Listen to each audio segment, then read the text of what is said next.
오늘은 추수감사주일, 한마디로 수장절이죠. 한 해를 돌아보며 여러분의 삶을 돌아보고 하나님께 감사하는 그런 시간 되시기를 바랍니다. 오늘은 감사를 지켜라 라는 제목으로 하나님의 음성을 듣겠습니다. 제가 세계사라든지 역사에 관한 책을 제법 좀 읽어보았거든요. 역사를 살펴보니까 하나님은 이 복음화, 예를 들면 가정복음화, 특히 도시복음화, 세계복음화, 이런 복음화 하는 일에 왕이나 권력자를 주인공으로 사용하지 않으셨습니다. 오히려 힘없고 가진 것이 없는 갈릴리 사람들을 주역으로 쓰셨습니다. 그러면 하나님은 가난하고 힘없는 사람들만 쓰신다는 말인가? 아니죠. 그러면 그 이유가 뭘까요? 그 이유는 왕이나 권력자처럼 세상에서 힘을 가진 사람들은 사도행전 1장 8절이 안 됩니다. 그래서 하나님은 그들을 사용할 수 없었던 거죠. 오직 성령이 임하시면 이게 안 된다는 겁니다. 희한하게도 돈이 많거나 세상적으로 잘 나간다 싶으면 하나님을 찾질 않습니다. 이건 국회의원이 뭐라고 구미시장만 돼도 하나님을 안 찾는 거 있죠. 잘 나갈 때는 하나님이 보이질 않는 모양입니다. 그러다 다 잃게 되면 그때야 쌍수를 들고 하나님 앞에 나옵니다. 불쌍히 여겨달라고 나오죠. 그때는 엄청 겸손해진 사람으로 변화되어서 나오는 것입니다. 하나님께 항복하세요. 그것이 지혜로운 신자입니다. 진실로 하나님께 항복한 사람이 사도행전 1장 8절을 체험하게 됩니다. 오직이 된단 말이죠. 너희는 먼저 그의 나라와 그의 의, 이게 바로 이 말입니다. 하나님께 항복했던 뜻입니다. 나의 의와 내 힘으로는 내 인생 안 됩니다. 공식적인 고백이죠. 기도를 많이 한다고 오직 성령 되는 것 아닙니다. 나는 하나님이 아니면 안 됩니다 라는 결론이 나야만 사도행전 1장 8절의 그 의미를 알게 되고 그 속으로 들어가고 싶어하는 것입니다. 이런 사람이 감사의 의미를 진짜 아는 것이죠. 항복이 되지 않으면 그의 영적 상태는 그의 눈에 아직 비늘이 벗겨지지 않은 상태입니다. 오늘 추수감사 주일입니다. 보니까 과일을 만나게 많이 이렇게 올려놨네요. 오늘 이게 보여지는 것처럼 1년 농사 결과 보고하는 것이 추수감사 주일, 그것만이 아니죠. 이것도 해야 됩니다만은 그보다 더 중요한 부분을 발견하고 감사라는 것인데, 오늘 그 부분이 보여지는 최고의 축복의 날 되시기를 바라고 여러분의 눈에서 비늘이 벗겨지기를 진실로 주의 이름으로 축원합니다. 자, 그러면 본론 첫 번째로 무엇을 감사할까? 그게 첫 번째입니다. 그것의 첫 번째로 유월절을 감사하라. 누구의 명입니까? 이정 목사의 명입니까? 하나님의 명입니다. 우리 자어로 인사합시다. 유월절을 감사합시다. 6월 넘어갔다 뜻이죠. 아니 이게 무슨 뜻입니까? 6월절을 감사한 게 무슨 뜻입니까? 먼저 출애굽하게 된 것 감사하세요. 이 감사가 없는 사람은 영적으로 지금 많이 힘든 상태입니다. 천당은 돈으로도 못 가고 힘으로도 못 갑니다. 갈보리 산에 오르시고 대속물이 되어주신 예수 그리스도의 희생으로 천당 갈 수 있는 것입니다. 출애굽하게 된 것 진심으로 감사하시기 바랍니다. 또 바로왕하게 된 것 감사하셔야 합니다. 골로새서 1장 13절, 그가 우리를 흑암의 권세에서 건져내사 그의 사랑의 아들의 나라로 옮기셨으니. 여러분은 죽었다 깨어나도 지옥 못 갑니다. 왜냐하면 사랑의 아들의 나라로 이미 옮겨버렸기 때문에. 영생을 이미 얻었고, 유튜브 무속 영상을 찍고 있는 정호건 씨를 한번 보세요. 거기도 손님으로 오는 사람들 보시면 귀신이 한번 누군가를 선택하면요 절대 못 빠져나갑니다. 그 사람은, 귀신이 선택한 사람은 반드시 무당돼야 하고 방울 잡고 흔드는 팔자로 살아가야 합니다. 빼도 박도 못하지요. 하지만 예수님의 보혈을 자기 영혼에 뿌리면 그는 즉시 출귀신 되어집니다. 이 은혜를 돈으로 갚는다면 도대체 얼마로 계산될까요? 측정 불가입니다. 예배 시작 10분 전에 제가 예설이를 방에 불렀습니다. 그리고 말해줬죠. 세례식 하는 이유. 굳이 세례식을 안 해도 되는데 주님이 하라고 명하셨으니까 하는 거거든요. 그러면 왜 물세례를 합니까? 예설아, 너 혼자 나 예수 믿고 구원받았습니다. 아무리 말해본들 증거가 없지 않냐. 너는 이미 문답을 통해 예수님 구조로 영접하는 기도를 했고 많은 성도님들이 보는 가운데서 보여주는 것이다. 또 네가 인생을 사는 동안 너무 영적으로 힘들어서 아이고 뭐 예수고 뭐고 다 때리치고 싶다. 그럴 때가 반드시 온다. 그때 내가 구원받았나? 흔들릴 때가 반드시 온다. 그때 그렇지. 그때 성도님들 계신 가운데 목사님도 질문하고 내가 세례를 받았지. 구원받았으니까 세례 받은 거지. 구원 안 받았는데 내가 이 받을 턱이 있겠나? 라고 흔들리지 말라고 세례식을 주는 겁니다. 우리 예설이는 출바로왕 된 겁니다. 믿으시기를 축원합니다. 또한 출재앙, 출노예 된 것을 감사하시기 바랍니다. 여러분은 죄의 노예가 아닙니다. 여러분은 의인이요 하나님의 자녀입니다. 출애굽기 1장 11절 감독들을 그들 위에 세우고 그들에게 무거운 짐을 지워 괴롭게 하여 그들에게 바로를 위하여 국고성 비돔과 람셋을 건축하게 하니라. 평생을 사단과 죄의 노예로 살아야 하는데 예수 믿고 저주와 재앙 가운데 빠져나오게 된 것 감사하시기 바랍니다. 정 안 믿어지는 분은 5만 원짜리 하나 들고 구미에서 한 번도 수십 년 동안 틀린 적 없는 무당에게 한번 가보세요. 젊게 안 나옵니다. 완전 해방된 것이죠. 예수 믿는 여러분은 더 이상 저주 안에 있지 않습니다. 하나님의 긍휼 안으로 이미 들어와 버렸습니다. 요한복음 3장 36절 아들을 믿는 자에게는 영생이 있고 아들에게 순종하지 아니하는 자는 영생을 보지 못하고 도리어 하나님의 진노가 그 위에 머물러 있느니라. 구원받지 못한 여러분의 가족과 부모님을 불쌍히 여기시기를 바라고 여러분은 감사하시기 바랍니다. 이처럼 빠져나오게 된 것을 감사하셔야 합니다. 이것이 6월절의 비밀입니다. 더 정확하게 말해서 예수께서 여러분의 그리스도가 되어주신 것 진심으로 감사하시기 바랍니다. 찬송가 23장입니까? 만 입이 내게 있으면 내 몸에 입이 만 개 있으면 여러분 몸에 입이 만 개 있으려면 어떻게 돼야 되죠? 입 빠꼼한 데가 없이 전부 입이 돼야 합니다. 그 모든 입을 가지고 구원해 주신 하나님께 감사하겠다. 그 찬양이죠. 또 무엇을 감사할까? 두 번째로 맥추절을 감사하라. 우리는 출했습니다. 믿으십니까? 네. 바로왕과 애국과 노예의 삶에서 완전히 빠져나왔습니다. 그런데 그런 우리를 하나님은 그대로 내버려 두지 않으시고 50일 만에 보리를 거두게 하셨습니다. 즉 자기 백성을 떠나지 않으시고 끝까지 책임지며 인도하시는 하나님이십니다. 이것이 맥추절입니다. 다시 자기 백성을 떠나지 않으시고 끝까지 책임지며 인도하시는 하나님이시죠. 시편 121편 1, 2절 내가 산을 향하여 눈을 돌리라. 나의 도움이 어디서 올까? 나의 도움은 천지를 지으신 여호와에게서로다. 그러므로 맥추절은 우리의 눈을 하나님께 두게 하는 절기입니다. 하나님을 볼 줄 모르십니까? 오늘부터 하나님을 보세요. 4절 이스라엘을 지키시는 이는 졸지도 아니하시고 주무시지도 아니하시리로다. 굳게 믿으시기 바랍니다. 여러분을 지키시는 하나님은 365일 그거를 분으로 계산하든 초로 계산하든 떠나지 않으십니다. 8절 여호와께서 너의 출입을 지금부터 영원까지 지키시리로다.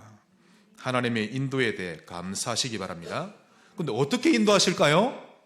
성령으로 인도하며 책임지십니다. 그래서 오순절날 마가의 다락방에 성령으로 임하신 것이죠. 맥추절을 완성하시기 위해서. 그러므로 맥추절을 가장 잘 누리는 비밀은 오직 성령을 누리는 것입니다. 성령 충만함을 내게 주옵소서. 이게 맥추절입니다. 그 대표적인 사람으로 노아가 있죠. 창세기 6장 9절에 노아는 의인이요 당대 완전한 자라 그가 하나님과 동행하였으며. 이 구절이 여러분의 것 되시기를 바랍니다. 또 한 사람이 있습니다. 요셉. 창세기 39장 2절. 여호와께서 요셉과 함께 하심으로 그가 형통한 자가 되어. 그래서 맥주절은 한마디로 임마누엘을 확인하는 절기입니다. 창세기 41장 38절. 이와 같이 하나님의 영에 감동된 사람을 우리가 어찌 찾을 수 있으리요. 자로 한번 인사해야 되겠습니다. 하나님의 영에 감동됩시다. 성령으로 충만받기를 사모하시기 바랍니다. 이것이 맥주절의 진정한 의미입니다. 성령은 어디 계십니까? 우리 안에 충만히 임하시기를 바라고, 성령 충만이 뭔가 하면 우리의 의지를 하나님께 드리기를 원하십니다. 내 생각, 내 판단을 하나님께 드리기를 원하고 그분을 주인으로 우리가 인격적으로 받아들이기를 원하십니다. 무엇을 감사해야 될까요? 세 번째로 수장절을 감사하라. 제가 지금 절기, 이스라엘의 대표적인 세 절기를 지금 의미를 설명하는 건데요. 이게 바로 오직 그리스도, 하나님 나라, 성령 충만과 다 연결되어 있죠. 수장절이란 열매 맺고 또 저장하게 된 것을 감사하는 절기입니다. 수장, 거둘 수, 저장할 장입니다. 열매를 맺고 저장하게 된 것, 감사하는 절기입니다. 그래서 한 해를 마무리하는 절기죠. 오늘 말씀에도 보니까 22절에 새말에는, 즉 연말에는, 한 해가 지나갈 무렵에는 마무리를 지으며 수장절을 지키라 라고 말씀합니다. 어떤 열매를 맺느냐가 중요한데, 내가 나의 인생을 돌아보니 악령이 역사하는 열매를 맺었던가 성령이 역사하는 열매를 맺었느냐, 이게 중요합니다. 여러분은 지난 1년 동안 어떤 열매를 많이 맺으셨습니까? 반드시 돌아보셔야 합니다. 사단은 진리가 그 속에 없기 때문에 진리에 서지 못합니다. 그래서 도둑질하고 죽이고 멸망시키는 열매를 맺게 되죠. 그러나 성령이 역사하시면 그 따라오는 열매가 있는데 갈라디아 5장 22절에 잘 나옵니다. 오직 성령의 열매는 사랑과 희락과 화평과 오래 참음과 다 맺으시기를 바랍니다. 자비와 양선과 충성과 온유와 절제니. 이 9가지입니다. 그 뒤에 더 중요한 말이 있죠. 이 같은 것을 금지할 법이 없느니라. 막을 수도 없다는 겁니다. 이런 열매를 연말에 결산해서 하나님께 올려드리라고 우리에게 명하셨던 것입니다. 성령의 열매를 맺어가는 것이 수장절의 진정한 의미입니다. 오늘 여러분 집에 가시면 갈라디아 5장 22절 23절 딱 적어 놓으세요. 이 열매를 맺어가는 것이 성령의 인도를 받는 삶입니다. 큰 두 번째로 어떻게 감사를 표현할까?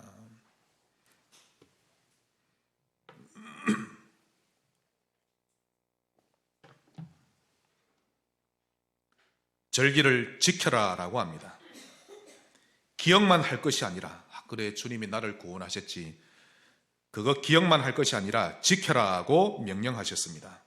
즉 처음 율법을 주셨을 때는 이 세 절기를 각각 1년에 한 번씩 지키면 되었지만 지금은 그렇지 않습니다. 날마다 유월절에 대한 감사가 있기를 바라시고 날마다 하나님의 인도에 대한 감사가 있기를 바라십니다. 매일매일이 유월절이요 맥주절 되기를 바라시죠. 또한 매일 성령의 열매를 맺어가는 삶이 되시기를 바라고 계시는데 매일매일이 수장절 되기를 바라십니다. 이것이 세 절기를 지키는 참모습이죠. 그래서 오늘 제가 가정예배 드릴 때 딸에게 말했습니다. 이내야, 수장절은 1년에 한 번 연말에 그때만 드리는 것이 아니라 내가 고등학교 입학했지? 그래서 고등학교 졸업할 때 3년치를 열매를 거둬서 하나님께 드릴 줄 알아야 된다. 그래서 입학할 때도 하나님께 예배 드리고 졸업할 때도 감사 수장절 예배를 드리고 우리가 이 땅에 태어날 때도 감사 예배, 이 땅을 하져갈 때도 우리는 장례 예배, 그게 수장절 예배입니다. 장례 예배가 여러분이 회사를 차리실 때, 시작할 때 하나님 앞에서 드리고 회사를 혹 마무리 지을 때도 하나님께 열매를 거두어 드리는 거죠. 하나님 앞에서 사는 겁니다. 우리는 모든 것이 그럽니다. 아이가 유치원에 갈 때도 예배를 드리고 유치원을 끝낼 때도 예배를 드리고. 어떻게 감사를 표현해야 되겠습니까? 9가지 성령의 열매를 매일매일 맺어가시기를 바랍니다. 또한 어떻게 감사를 표현합니까? 빈손으로 지키지 말라. 오늘 본문 20절에 보시면 이 절기를 지킬 때 빈손으로 내 얼굴을 보지 말지니라. 말로만 감사하지 말라는 뜻이죠. 왜 그러실까요? 거둔 열매를 실제로 거두어서 하나님께 드려라 라고 합니다. 큰 세 번째입니다. 감사의 힘. 감사하면 뭐가 달라집니까? 왜 감사해야 합니까? 감사에는 엄청난 힘이 있죠. 그 첫 번째로 감사는 하나님을 영화롭게 합니다. 인간의 사는 진실된 목적이죠. 여러분의 인생이 하나님께 영광이 되기를 바랍니다. 시편 50편 23절 감사로 제사 드리는 자가, 자, 맥주절 열매, 수장절 열매로 하나님께 드리는 제사보다 감사로 제사 드리는 자가 나를 영화롭게 하나니 그의 행위를 옳게 하는 자에게 내가 하나님의 구원을 보이리라. 감사는 하나님의 성품입니다. 그래서 감사를 많이 할수록 하나님의 성품을 닮아가고 치유되게 돼 있죠. 또한 감사 많이 하는 사람을 사단이 굉장히 싫어합니다. 이 영적 상태가 하나님을 자꾸 닮아가기 때문에 그러합니다. 또한 감사는 하나님이 즐겨받으시는 예물, 즉 헌금입니다. 여러분이 금액으로 내시는 헌금보다 감사로 내는 헌금을 하나님이 더 기뻐하십니다. 감사 많이 하시기 바랍니다. 역대하 29장을 보시면요, 아주 중요한 부분이 나오죠. 유다왕 히스기야가 성전을 정화 작업하는 장면이 나옵니다. 이것도 엄청난 대규모로 정화 작업합니다. 왠가 하니까 그의 아비 아하스 왕, 악한 왕 가운데 한 사람이죠. 또 히스기야의 그 선조 왕들 가운데 많은 사람들이 얼마나 하나님께 많이 범죄했습니까? 유대 땅 온 전역에 우상을 다 깔아놓고 심지어는 하나님의 성전 안에서도 우상 숭배가 심했던 것입니다. 그로 말미암아 하나님은 전쟁을 일으키셨고 포로로 잡혀가게 하시고 유대 땅은 완전히 폐허가 되어버린 것입니다. 그때 히스기야가 왕이 되고 그때부터 그는 가장 먼저 했던 일이 성전 정화 작업을 하며 성전 기능을 회복하기 시작했던 것입니다. 그때 그가 이런 말을 합니다. 31절에 너희가 이제 스스로 몸을 깨끗하게 하여 여호와께 드렸으니 마땅히 나와 제물과 감사 제물을, 자, 다릅니다. 제물과 감사 제물을 여호와의 전으로 가져오라 선포합니다. 제물도 있고 감사 제물도 있는데요, 하나님은 특히나 감사 제물을 가장 기뻐하십니다. 감사 제물에는 중요한 조건이 있죠. 제일 처음의 것, 오늘 본문에도 나옵니다. 제일 처음의 것을, 즉 가장 좋은 것을 하나님께 드리라고 합니다. 과일도 제일 처음으로 맺은 좋은 것으로, 곡식도 제일 처음 거둔 곡식으로 감사 제물을 드리라는 것인데, 거기에는 그 사람의, 드리는 사람의 마음과 중심이 다 담겨 있는 겁니다. 헌금하는 걸 보면 그 사람의 중심을 다 알 수가 있죠. 하나님은 감사 제물을 받으시지 불평 제물이나 불신앙 제물 받지 않으십니다. 헌금하기 이전에 감사 회복하시기 바랍니다. 또한 감사의 힘 세 번째는 은혜를 더욱 넘치게 합니다. 뭐가 넘친다고요? 은혜. 하루를 살아도 은혜가 내게 넘쳐야 살만하지, 은혜를 다 빼앗기면요 살만나지가 않습니다. 고린도후서 4장 15절 이는 모든 것이 너희를 위함이니 많은 사람의 감사로 말미암아 은혜가 더하여 넘쳐서 하나님께 영광을 돌리게 하려 함이라. 참으로 감사가 많으면 많을수록 은혜가 넘쳐나는 사람이 되어집니다. 고린도후서 9장 12절, 저는 이 본문을 볼 때마다 참 신기한데요, 바울이 세운 교회 가운데 특히 문제가 정말 많았던 교회가 고린도 교회입니다. 그런데 한창 은혜를 받을 때는 제법 헌금을 좀 많이 드렸던 모양입니다. 9장 12절 이 봉사의 직무가 성도들의 부족한 것을 보충할 뿐 아니라 사람들이 하나님께 드리는 많은 감사로 말미암아 넘쳤느니라. 헌금도 드렸는데 감사가 너무 많았다고 합니다. 교회 안에. 그러니 그 교회 안이 완전히 은혜로 충만했다라고 합니다. 그것이 감사로 말미암아, 많은 감사로 말미암아 넘쳤느니라. 고린도 교회가 연보를 아주 풍성하게 드렸는데 드린 예물만 풍성했던 것이 아니라 감사도 너무 많이 풍성하여 교회 안에 하나님의 은혜가 넘쳐 흘렀다는 말씀인데, 우리 교회가 이렇게 되기를 바랍니다. 그러므로 감사는 개인을 살려내고 교회 분위기를 바꾸어 버립니다. 이 감사가 안 되는 가정일수록 감사가 없죠. 안 되는 가정일수록 감사가 없고, 안 되는 교회일수록 감사가 없는 것입니다. 감사에는 놀라운 힘이 있음을 믿으시기를 바랍니다. 말씀의 결론을 맺겠습니다. 이스라엘 백성이 출애굽했습니다. 대략 한 몇 명 정도 되는가 하면 300만 명으로 역사학자들은 추정합니다. 어마어마한 인원이죠. 이 거대한 민족이 애굽에서 나왔는데 당장 펼쳐진 곳은 애굽, 열어보시는 데서 여기가 애굽입니다. 쭉 올라오면 여기가 이스라엘 땅입니다. 올라오는 이 과정이 전부 다 유대 광야입니다. 엄청 넓죠. 이 비가 거의 오지 않는, 풀 한 폭이 자라나기 어려운 그런 광야인데요. 출애굽한 이스라엘 백성들에게 하나님이 엉뚱하게 광야에서 성막을 만들라고 하십니다. 그러면서 거기서 피제사를 드리라 하셨는데, 아무리 생각해도 이상한 거 있죠. 늘 물을 주고 먹을 걸 주기만 해도 지금 힘든데 광야에서 나온 이스라엘 백성에게 성막을 만들라고 합니다. 그렇다면 이스라엘 백성들은 얼마만큼 제사를 드렸을까요? 그게 성경에 다 나옵니다. 출애굽기 29장 38절에 너희들이 제단 위에 드릴 것은 이러하니라. 매일, 언제요? 매일 1년 된 어린 양 2마리니, 즉 매일 2마리씩 제사를 드린 겁니다. 아침에 1마리, 저녁에 1마리. 자, 이틀, 3일, 4일 계속 쉬지 않고 광야길을 걸어간 거 아닙니다. 아침에 피제사를 양 1마리 드리고 성막을 거둡니다. 그리고는 가죠. 그러다 해지기 전에 또 정착합니다. 한번 정착하면 오랫동안 있기도 하고요. 그러니 40년 넘게 광야를 걸어갔으니 매일 2마리씩 아침 저녁으로 예배를 드리게 하였습니다. 그러면 하나님은 아침 저녁으로 드리는 그 예배에 대해서, 피제사에 대해서 어떤 평가를 하셨을까요? 성경에 보니까 41절 향기로운 냄새라고 하십니다. 그 이유는 42절에 이는 너희가 대대로 여호와 앞 회막문에서 늘 드릴 번제라. 내가 거기서 너희와 만나고 너에게 말하리라. 즉 피제사는 하나님을 만나는 기능이 있습니다. 아침마다 밤마다 하나님을 만나시기를 바랍니다. 불평하며 하루를 시작하지 말고 하나님을 만나는 겁니다.